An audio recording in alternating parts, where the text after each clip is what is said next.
பர்திமேயு சுவிசேஷ ஊழியங்கள் வழங்கும் நற்செய்தி நேரம். தேவ செய்தி பாஸ்டர் ஆர். அகஸ்டின். இந்த நாளில் உங்களோடு பேசி வருகிறேன். ரெபேக்காள் புருஷனை கூட பார்க்கல, ஆனால் நல்ல குணசாலி. இன்னொரு குணம் அந்த ரெபேக்காள்கிட்ட உள்ளதில் இன்னொரு குணம் என்ன தெரியுமா? உங்களுடைய வேதாகமத்தை எங்கே இருந்தாலும் எபிரெயர் 13ஆம் அதிகாரம் 1வது வசனத்தை தேடி எடுத்துக்கிறீங்களா? எபிரெயர் 13ஆம் அதிகாரம் 1ஆம் வசனம். அப்படி எல்லாரும் தேடி எடுக்கிற வரைக்கும் ஏந்து பழுமா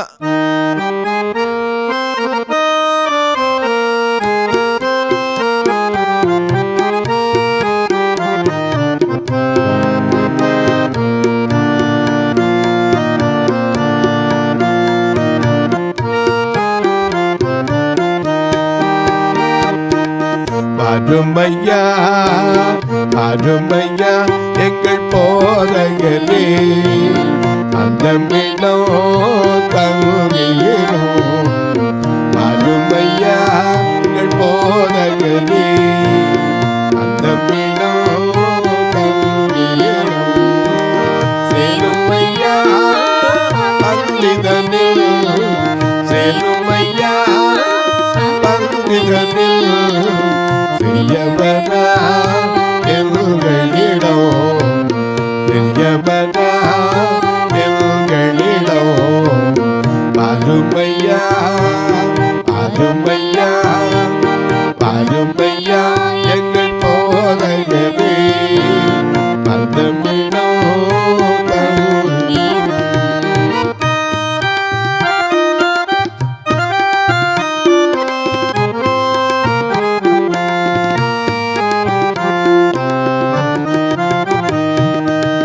நான் இருப்பேன் நடுவில் என்றார், அதன் முன்னாமும் நமஸ்கரிக்க. நான் இருப்பேன் நடுவில் என்றார், அதன் முன்னாமும் நமஸ்கரிக்க.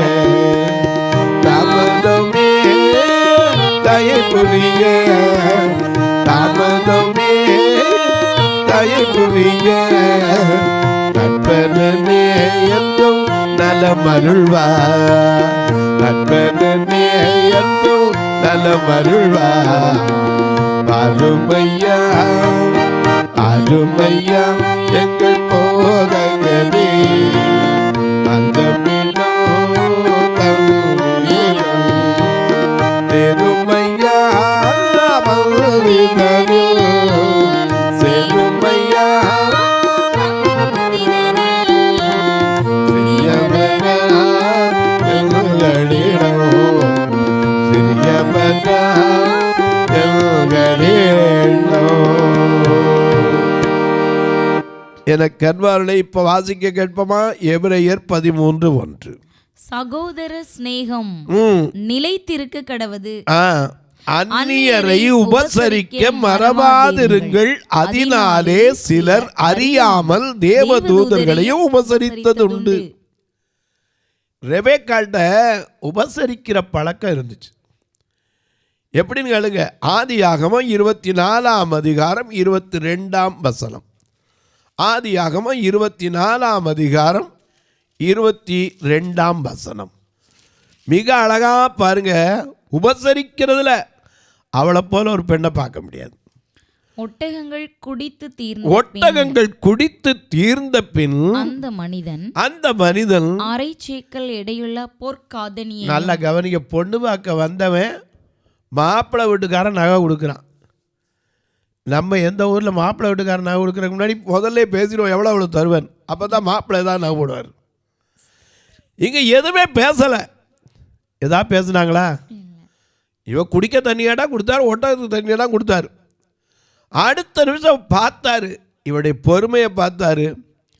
இவருடைய ஐயா அந்த நல்ல குணத்தை பார்த்த உடனே கிஃப்ட்டு வெகுமதி அரை சேக்கல் எடையுள்ள காதணியையும் அவள் கைகளுக்கு 10 சேக்கல் எடை பொன்னுள்ள 2 கடகங்களையும் எடுத்து. கடகம்னா உங்களுக்கு தெரியாது, வளையல். வளையல். அது 10 பவுனுக்கு. இப்போ ஒரு பவுன் என்ன விலை? 60,000 ரூபாய்க்கு நெருக்கிடுச்சு. 6 லட்சம் ரூபா கிஃப்ட். சிலர் உடனே சொல்லுவீங்க, ஆமாம் நல்ல வேலையாக இருக்க, தண்ணி எடுக்கிற வேலைக்கு போயிடலாம் போலியா, தண்ணி ஊற்றுறதுக்கு இவ்வளவா கிஃப்ட்டு?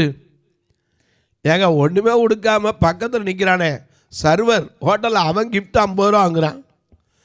இவன் கிட்டத்தட்ட 10 ஓட்டத்துக்கு 3000 லிட்டர் தண்ணி எடுத்து 31 தடவை இறங்கி 31 தடவை ஏறி வந்து தண்ணி கொடுத்தாலும் இவளுக்கு கொடுக்கறது என்ன தப்பு?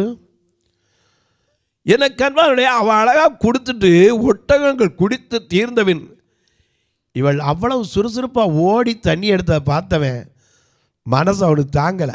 ஆபிரகாம் கொடுத்து விட்டு குடுன்னு கூட சொல்லலை. இவன் எடுத்து என்ன செய்யறான்? இவளுக்கு நம்ம வீட்டுக்கு வரப்போகிற பெண்ணாலும் தெரியாது, உபசரிப்பதில் அவன் அவ்வளவு விஞ்சனும். ஒருத்தருக்கு ஒருத்தர் அப்படி தான். இவன் சொன்னால் அரை சேக்கல் காதணியும் 10 சேக்கல் உள்ள வளைய கடகத்தை 2 வளையத்தையும் கொடுக்குறான், வளையலும் கொடுக்குறான். வாசிங்க. அப்போ ஒரு கேள்வி கேட்குறான், நீ யாருடைய மகள்? அப்பந்தான் அவன் கேட்குறான், இது வரைக்கும் எதுன்னே தெரியாது. நாம் தெரியாமல் இப்படி பெண் பார்க்க போமா? இவர் கேட்குறாரு யாருடைய மகள்? அவள் சொல்கிறா, நாங்கள் உன் தகப்பன் வீட்டில் ரா தங்க இடம். அது மட்டும் இல்லை, ரா தங்குவதற்கு இடம் உண்டா? எனக்கு அன்பான இயேசு ஒரு ஓமையை சொன்னதை நீங்கள் மறக்கக்கூடாது. லூக்கா எழுதின சுவிசேஷம் 11ஆம் அதிகாரத்தில் 5ஆம் வசனத்திலே இயேசு ஒரு ஓமையை சொன்னார். அதை நீங்கள் ஞாபகத்தில் வைக்கணும். பின்னும் அவர் அவர்களை நோக்கி உங்களில் ஒருவன் தனக்கு சிநேகிதனாய் இருக்கிறவனிடத்தில் பாதி ராத்திரியிலே போய், சிநேகிதனே, என் சிநேகிதன் ஒருவன் வழி பிரயாணமாய் என்னிடத்தில் வந்திருக்கிறான். அவன் முன் வைக்கிறதுக்கு என்னிடத்துல ஒண்ணுமே இல்லை. நீ 3 அப்பங்களை எனக்கு ஒரு 3 அப்பத்தை கடனாக தர வேண்டும் என்று கேட்டுக்கொண்டான். சரி, வீட்டுக்குள்ள இருக்கிற பிரதித்திரமா பதில் சொன்னான். என்ன பதில் சொன்னான்? என்னை தொந்தரவு செய்யாதே, கதவு பூட்டிட்டேன், என் பிள்ளைகள் என்னோடு படுத்திருக்க கூடாது, நான் எழுந்திருந்து உனக்கு தரக்கூடாது என்று சொன்னான். பின்பு தனக்கு அவன் சிநேகிதனாய் இருக்கிறபடியினாலே எழுந்து அவனுக்கு பாதிரி யாத்திரையா இருந்தால் கொடாவிட்டாலும் தன்னிடத்தில் அவன் வருந்தி கேட்கிறது நிமித்தமாவது எழுந்திருந்து அவனுக்கு தேவையானதை கொடுப்பான் என்று உங்களுக்கு சொல்லுகிறேன். ஐயா, இப்படி சொன்ன இயேசு அவன் ராத்திரில கேட்டுட்டானேங்கிறக்காவது கொடுப்பான். இவன் ஒரே ஒரு கேள்விதான் கேட்டான், நீ யாருடைய மகள்? அது மட்டும் இல்ல, எனக்கு திங்கிறதுக்கு ராத்திரி தங்குறதுக்கு தான் இடம் உண்டான்னு கேட்டான். ஆனா அவன் என்ன சொல்றா தெரியுமா? அதற்கு அவள் நாகோருக்கு மில்காள் பெற்ற குமாரனாகிய பெத்துவேலின் மகள் என்று சொன்னதுமன்றி எங்களிடத்தில் வைக்கோலும் தீவனமும் வேண்டிய மட்டும் இருக்கிறது, ராத்தங்க இடமும் உண்டு என்றாள். எனக்கு அன்பார்களே, ராத்திரில ஒருத்தர் இப்படி இடம் கேட்டா நம்ம என்ன சொல்லுவோம்? ஆண்டவர் அப்படிதான் ராத்திரில கேட்க போறார். இதோ வாசற்படியில் நின்று தட்டுகிறேன்னு சொல்ல மாட்டாரு, பக்கத்தில் பேசிட்டே இருப்பார், எனக்கு தங்குறதுக்கு இடம் உண்டா? எனக்கு அன்பானவர்களே, சகையிட்ட கேட்கல, இன்றைக்கு நான் உன் வீட்டில் தங்க வேண்டும்.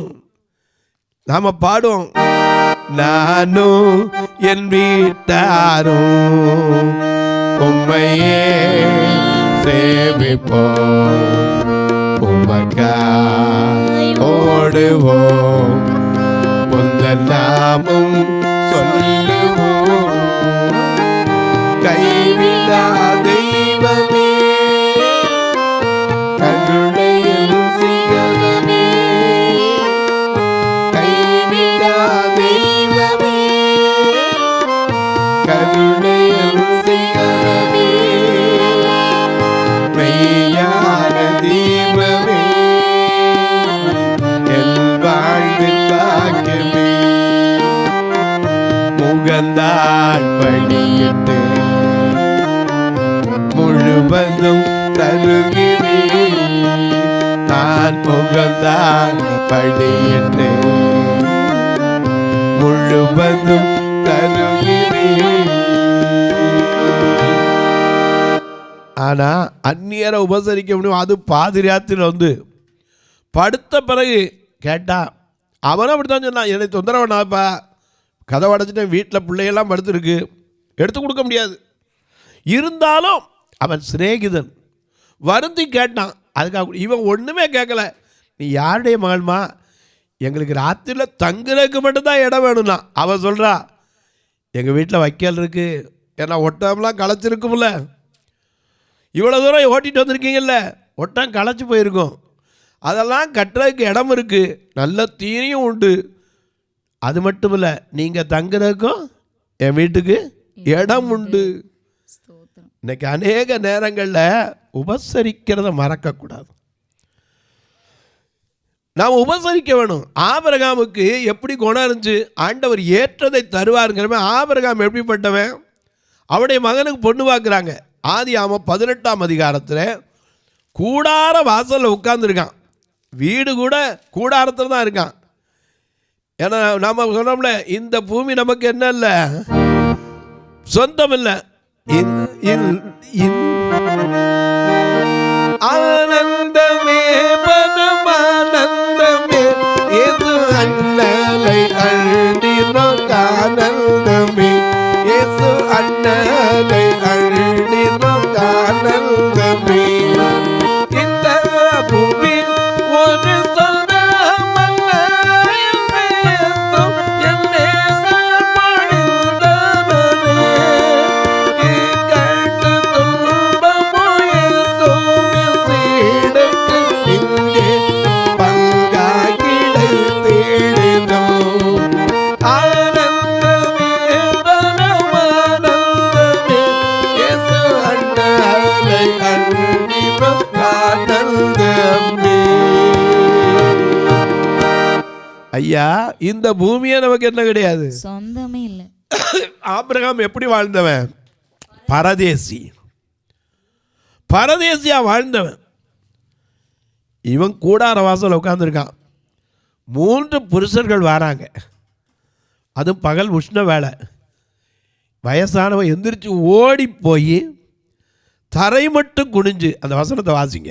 ஆதியாகமம் 18:4-5 வசனத்தை வாசிங்க பார்க்கலாம். சரி, முதல்ல 2லேருந்தே கூட வாசிங்க, ஒன்றும் இல்லை. தன் கண்களை ஏறெடுத்து பார்க்கும்போது இதோ 3 புருஷர் அவனுக்கு எதிரே நின்றார்கள். அவர்களை கண்டவுடனே கூடார வாசலில் இருந்து அவர்களுக்கு எதிர்கண்டு ஓடி. ஐயா, வயசானவன் எவ்வளோ வயசு, 75 வயசுக்கு மேலே தான். ஏன்னா 99 வயசு பிறகு தான் ஆண்டவர் பேசுகிறார் 17ஆம் அதிகாரத்தில். இவன் ஓடி போய் என்ன பண்ணுறான், தரை மட்டும் குனிந்து, ஆண்டவரே, உம்முடைய கண்களில் எனக்கு கிருபை கிடைத்ததானால் நீர் உமது அடியனை விட்டு கடந்து போக வேண்டாம். சரி, கொஞ்சம் தண்ணீர் கொண்டு வரேன், உங்கள் கால்களை கழுவி கொண்டு மரத்தடியில் சாய்ந்து கொண்டிருங்கள், நீங்கள் உங்கள் இருதயங்களை திடப்படுத்திக் கொள்ள கொஞ்சம் அப்பம் கொண்டு வருகிறேன். அப்படிப்பட்ட மாமனாருக்கு எப்படிப்பட்ட பொண்ணு வருது பாருங்க. அவருடைய குணம் அப்படிப்பட்ட குணம். உடனே போய் 6 கிலோ மாவெடுத்து கிளவி, யாரு, சாராள், அவளை அப்பம் பிசைஞ்சு சுடு. இவரு மந்தையில போய் உன்னை பிடிச்சிட்டு வந்து என்ன செய்யறாரு, வேலைக்காரனை நோக்கி சீக்கிரத்தில் சமைத்தான். ஆபிரகாம் வெண்ணையையும் பாலையும் சமைப்பித்த கன்றையும் எடுத்து வந்து அவர்கள் முன்பாக வைத்து, இப்ப சர்வர் ஆயிட்டாரு. நாம இன்னைக்கு வீட்டுக்கு வந்தவனுக்கு சர்வரா இருப்போமா? எனக்கு அன்பார்களே, ஆண்டவர் நிச்சயமா ஒவ்வொருவருடைய கிரியைக்கேற்ற பலனை வைத்திருக்கிறார். ஆபிரகாமுடைய கிரியை பார்த்தவர் அவருடைய மகனுக்கு பெண்ணை கொடுக்கிறார். தங்குற இடம் இருக்கா, வாங்க வாங்க, சாப்பாடு மட்டும் இல்லை, ஒட்டகத்துக்கு தீனி ஓட கட்டி வைக்கிற இடம் இருக்கு. இவ்வளவுக்கும் யாருன்னு தெரியாது.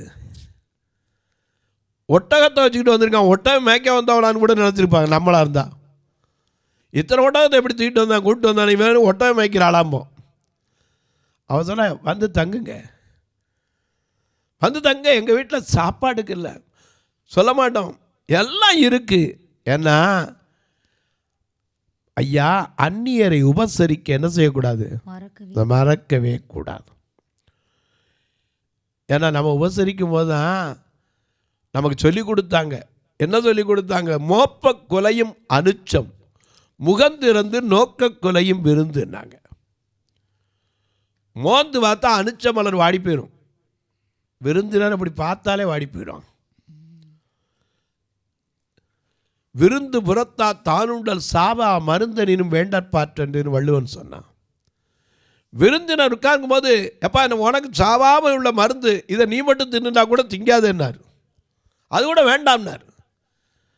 வந்திருந்தவன் யாரும் தெரியாது, எதுக்குன்னு தெரியாது, எதுக்காக வர்றாங்க தெரியாது. இவர் ஓடி போய் சாராளை பிடிச்சி, எந்திரி எந்திரி எந்திரி அப்போ சொல்லு, இப்போ தாங்க டயர்டாக இருக்குது. பேச்சே இல்லை. 6 கிலோ மாவு எடுத்து, அதுவும் கோதுமை மாவு பிசைகிறதுனா எவ்வளோ கஷ்டம். அதுவும் சப்பாத்தி தேய்க்கணும் உட்காந்து. இவர் போய் அங்கேருந்து சமையலுக்கு கண்டுபிடிச்சிட்டு வந்து வேலைக்காண்ட சமையல் பண்ணி கொடு. அவ்வளவு உட்கார்ந்ததோடு இல்லை, செஞ்சதோடு மட்டும் இல்லை, எல்லாத்தையும் எடுத்துக்கிட்டு வந்து என்ன செய்கிறாரு? சர்வ் பண்ணுறாரு. வாசிங்க. ஏன்னா எனக்கு அதில் கொஞ்சம் யோசிச்சு பார்க்குறேன். அவர் எல்லாத்தையும் பாலையும் வெண்ணையும் சமைத்த கன்றையும் எடுத்து வந்து அவர்கள் முன்பாக வைத்து அவர்கள் அருகே மரத்தடியில் நின்று கொண்டிருந்தான். உட்கார கூட இல்லை, எப்படி இருந்தா? நின்று கொண்டிருந்தான். உபசரிக்கணுங்க. இன்னைக்கு நம்ம வீட்டுக்கு வரும்போது சொல்லுவோம், முதல்ல வரும்னாலும் ஒரு ஃபோன் பண்ணிட்டு வர வேண்டாமா? நாங்கள் ஏதாவது ரெடி பண்ணி வச்சுருப்போம்ல. இன்றைக்கி சிலர் இருக்காங்க, வாங்க எப்போ வேணாலும் வாங்க, இருக்கிறத சாப்பிடுங்க, எங்களோட என்ன இருக்கோ அது உங்களுக்குமா. இவங்க அப்படி இல்லை, வரும்போதே ஃபோன் பண்ணிட்டு வா, அப்போ தான் உனக்கு ரெடி பண்ணி வைப்பேன், இல்லைன்னு நீ சும்மா அடக்க வேண்டியதான். நான் என்ன செய்கிறது? அது பாதி ராத்திரியில் வந்து கேட்டால் என்ன செய்வாங்க? கதை கூட திறக்க மாட்டாங்க. ஆண்டவரை வந்து நின்னா கூட சரி திறக்காம போயிடும். ஏன்னா இன்றைக்கி இருக்கிற உலகத்தில் திறந்தா என்னடா நடக்கும்னு பயம். அதுவும் ஒரு பக்கம் இருக்குது. இந்த ஆபிரகாமுடைய குணம் விருந்தினரை உபசரிக்கிற குணம், விட்டு கொடுக்கிற அனுபவம். லோத்து மேய்ப்பர்களும் ஆபிரகாம் மேய்ப்பர்களுக்கும் ஆதியாகமம் 13:6 பார்க்கிறோம், மந்தை மேய்ப்பருக்கும் வாக்குவாதம் வருது. அவன் சொன்னான், நீ நானும் சகோதரன்ப்பா, நீ நானும் சகோதரன், நீ வலது பக்கம் போனா நான் இடது பக்கம் போறேன், நீ இடது பக்கம் போனா வலது பக்கம் போறேன். ஓம் மேய்ப்பருக்கு ஏன் மேய்ப்பருக்கு வாக்குவாதம் வேண்டாம், நான் விட்டு கொடுத்துருவோம். விட்டு கொடுக்கிற அனுபவம் உண்டு. நாம பாடுறோம்ல, என்னை விட்டு கொடுக்காதவன் என்னை நடத்துகின்றவன், என்னை விட்டு கொடுக்காதவன் என்னை நடத்துகின்றவன், என்னை பாதுகாப்பவன் விட்டு கொடுக்காதவன் என்னை நடத்துகின்றவன், என்னை பாதுகாப்பவன்.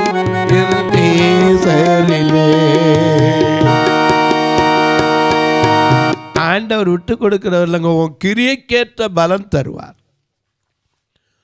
ரெபேக்காள் எப்படிப்பட்ட பொண்ணு? ஒட்டகத்துக்கு தண்ணி ஊற்றுற பொண்ணு. ஆபிரகாமுக்கு 3 பேர் தான் சோறு போட்டான். அதை விட ஒருபடி 10 ஒட்டகத்துக்கு சோறு போட்டு திங்கிறதுக்கு தீனியும் போட்டு ராத்தங்கிறதுக்கு இடம் கொடுக்கிற அனுபவம். இந்த ரெபேக்காள் கேட்ட உடனே சொல்ல, வாங்க என் வீட்டுக்கு வாங்க, நான் இன்னாரோட மகன், எங்கள் வீட்டில் எல்லாம் இருக்கியா, வாங்க. 10 ஒட்டகத்தையும் கட்டி வைக்கிற இடம், அவன் தங்குற இடம் எல்லாம் கொடுத்தான். அதில் எலியேசருடைய பண்பை பாருங்க. அவன் போய் சாப்பாடு போட்டால் கூட உடனே கை வச்சிட மாட்டான். நம்மளா இருந்தால் இல்லை, சோத்தை போட்டால் உடனே கை வச்சிருவோம். அவன் என்ன செய்வான்? சாப்பாடு போட்ட உடனே கோழி முழுங்குற மாதிரி டக்கு டக்குன்னு முழுங்குற ஆள் இல்லை.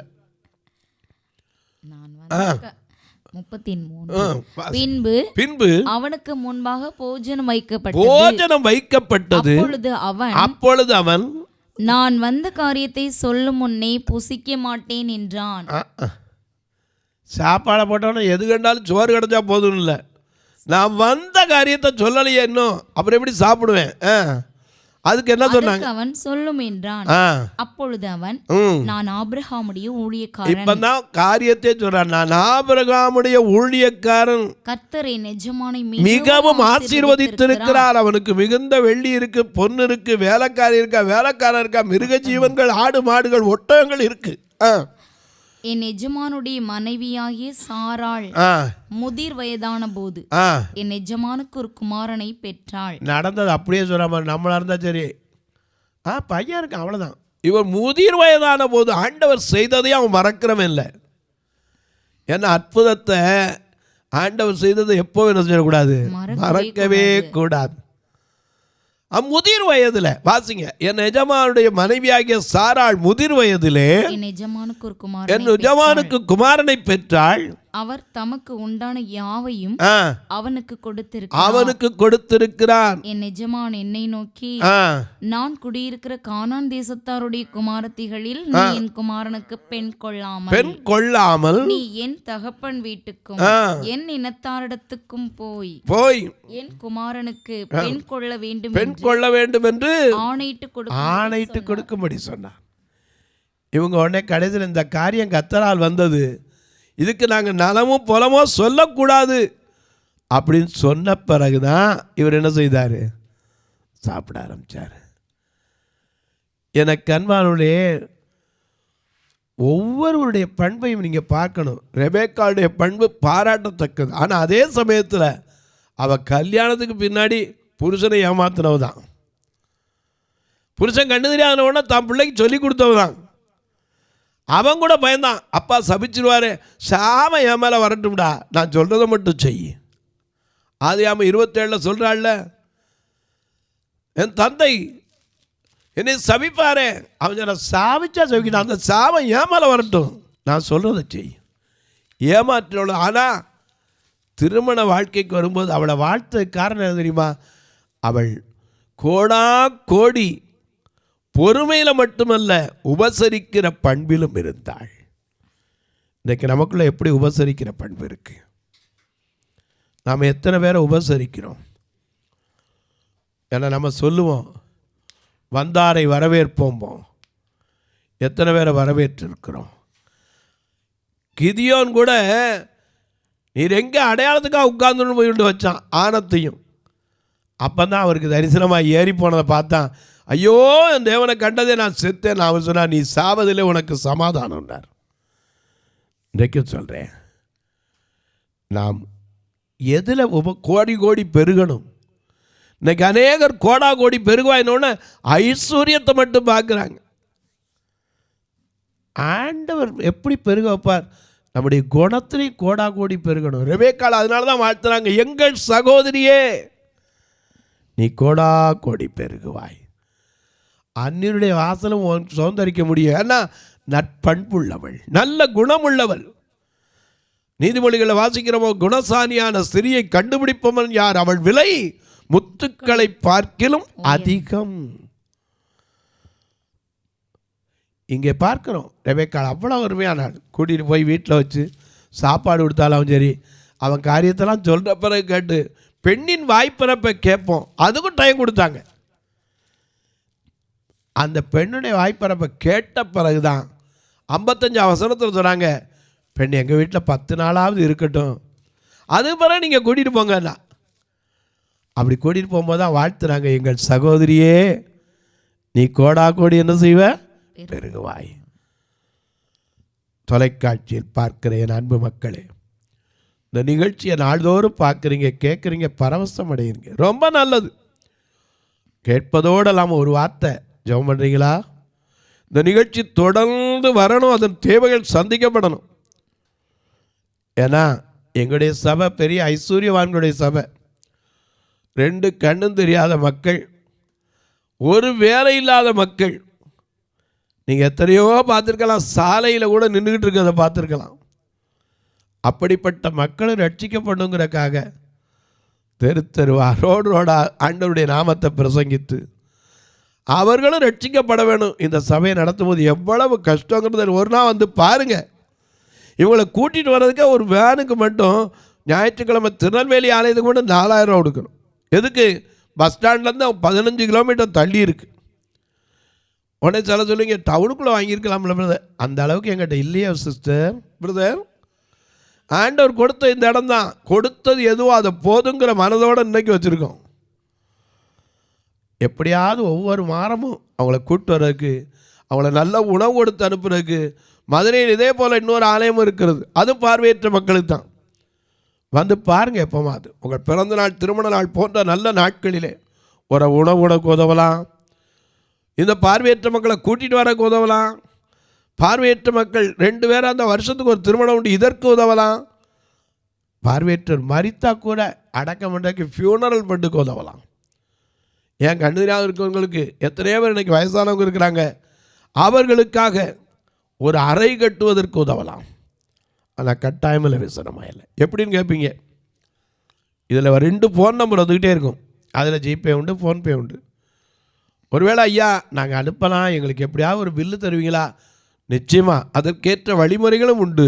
என்னிடத்தில் கேட்பீர்களானா உங்கள் ஜெபக்காரி எது இருந்தாலும் காலை 10 மணிக்குலேருந்து 5க்குள்ளே சொல்லலாம். இப்போ உங்களுக்காக ஜெபிக்கட்டுமா? நல்ல பிதாவே, அநேக நேரங்களில் நாங்கள் குடும்ப வாழ்க்கையில் புருஷன் வீட்டிலேருந்து வந்தால் ஒரு மாதிரி உபசரிப்பு, மனைவி வீட்டிலேருந்து வந்தால் ஒரு மாதிரி உபசரிப்பு. இந்த வித்தியாசமான எண்ணம் இருவருக்குள்ளும் வரக்கூடாது சுவாமி. ஒருவரை ஒருவர் மாமியார மருமகள் தாய் போலவும், மருமகன் மாகனாரை தகப்பன் போலவும் எண்ணி ஒருவரை ஒருவர் தங்களில் மேன்மையாக எண்ணி உபசரிக்கிற ஒரு நல்ல பண்பை கொடுங்க. ஆபிரகாம் உபசரித்தான். அன்றைக்கு இயேசு சொன்னார் ஒரு ஓமையை. பாதிராத்திரியில் கேட்டபோது அவன் எழுந்து அவன் வருந்தி கேட்டதினால் கொடுத்தானே. கேட்டதினால் மட்டுமல்ல, கேளாமலே எங்களுக்கு எத்தனையோ நன்மைகளை கொடுத்திருக்கிற நல்ல தெய்வமே. இந்த உலகத்தில் நாங்கள் ஏதோ வாழ்கிற நாட்கள் கொஞ்சம். இந்த வாழ்கிற நாட்களிலே அந்நியரை உபசரிக்க மறவாத அனுபவத்தை எங்களுக்குள் எனக்கொள்ளுத்தார். இந்த ஊழியத்தை தாங்குகிற, ஜெபிக்கிற, கொடுக்கிற எல்லா மக்களையும் ஆசீர்வதியும். எந்தெந்த குடும்பத்தில் பிள்ளைகளை வைத்துக்கொண்டு திருமணம் செய்து கொடுக்க கூட கையில் ஒண்ணுமே இல்லாமல் கண்ணீர் வடிக்கிற மக்களுக்காய் ஜெபிக்கிறேன். தகப்பன் இல்லாமல் தாய் மட்டும் இருந்தோம், அல்லது தாய் இல்லாமல் தகப்பன் மட்டும் இருக்கிற பிள்ளைகளுக்காய் ஜெபிக்கிறேன். படித்து வேலை இல்லாமல் காத்திருக்கிற பிள்ளைகளுக்காய் ஜெபிக்கிறேன். குடியிருப்பதற்கு கூட ஒரு வீடு இல்லைன்னு சொல்லி திருமணமாகாமல் தடைபட்டிருக்கிற மக்களுக்காய் ஜெபிக்கிறேன். ஒவ்வொரு குடும்பத்திலும் கர்த்தருடைய திட்டத்தின்படி இந்த காரியம் கர்த்தரால் வந்ததென்றால் ஒவ்வொரு பிள்ளைகளுக்கு நல்ல வாழ்க்கை அமையட்டும், தடைகள் மாறட்டும். வானத்திற்கும் பூமிக்கும் சகல அதிகாரம் கொண்ட இயேசு கிறிஸ்துவின் ஈடு இணையற்ற வல்லமையுள்ள நாமத்தில் ஜெபிக்கிறேன் நல்ல பிதாவே, ஆமென். சபை ஆராதனை ஞாயிறு காலை 10 மணி முதல் 12 மணி வரை. இடம் பர்திமேயு சுவிசேஷ ஆலயம், அன்னை சத்யா நகர், இளமனூர் அஞ்சல், சக்கிமங்கலம் வழி, மதுரை மாவட்டம். பின்கோட் 625201 மற்றும் பர்திமேயு சுவிசேஷ ஜெப வீடு, plot number 107, Eden garden, Muthur, Tirunelveli. Pincode 627011. சிறப்பு உபவாச கூட்டம் ஒவ்வொரு மாதமும் 2வது சனிக்கிழமை காலை 10 மணி முதல் 1 மணி வரை நாகர்கோவில் YMCA ஹாலில் வைத்து நடைபெறுகிறது. மற்றும் ஒவ்வொரு மாதமும் 4வது சனிக்கிழமை காலை 10 மணி முதல் 1 மணி வரை திருநெல்வேலி புதிய பேருந்து நிலையம் அருகில் உள்ள கிரேஸ் ஹாலில் வைத்து நடைபெறுகிறது. எங்கள் எல்லா ஆராதனைகளிலும் கலந்து கொண்டு தேவனை மகிமைப்படுத்த அன்பாய் அழைக்கிறோம். உங்கள் உதாரத்துவமான காணிக்கைகளினால் இவ்வூழியத்தை தாங்க விரும்பினால் R Augustine, account number 5021364331, IFSC code IDIB 000B066, Indian Bank, BP Kulam, Madurai. GPay number 9842181917, BGM ministries மற்றும் 9442559772, பிளைண்ட் மினிஸ்ட்ரீஸ் அகஸ்டின். உங்கள் தொடர்புக்கு பாஸ்டர் ஆர் அகஸ்டின், பர்திமேயு சுவிசேஷ ஊழியங்கள், நாகமலை, புதுக்கோட்டை, மதுரை 625019. தொலைபேசி எண்கள் 9842181917 மற்றும் 9442559772. கர்த்தர் தாமே உங்களை ஆசீர்வதிப்பாராக.